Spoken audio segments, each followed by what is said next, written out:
जिलार सबुनु बड़ गाँ सरसरा ठाने बाबा cup cricket tournament उद्घाटित हो जाइए। पहला गाँव आराध्य देव श्री बाबा बैद्यनाथ ठाने पूजार्चना आर बाबांकर आशीर्वाद नेला परे गुटे मशाल शोभायात्रा गाँ सारा परिक्रमा करिथिला। बाबा बैद्यनाथ नोडाल उच्च विद्यालय खेल पड़िया ठाने गुटे उद्घाटनी उत्सव अनुष्ठित होता।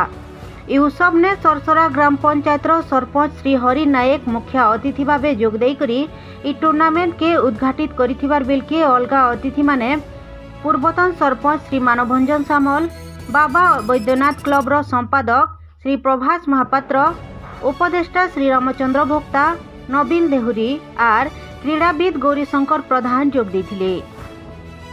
जनवरी 16 तारीख नु 23 तारीख तक अनुष्ठित होबार के थिबा ई टूर्नामेंट रे सर्वमोट 16टा टीम जोग देबार कार्यक्रम रही। सरसरा बाबा बैद्यनाथ नोडाल उच्च विद्यालय खेल पड़िया ठाने आयोजित ई टूर्नामेंट पहला मैच रामगढ़ और मथुरा भितरे अनुष्ठित होता।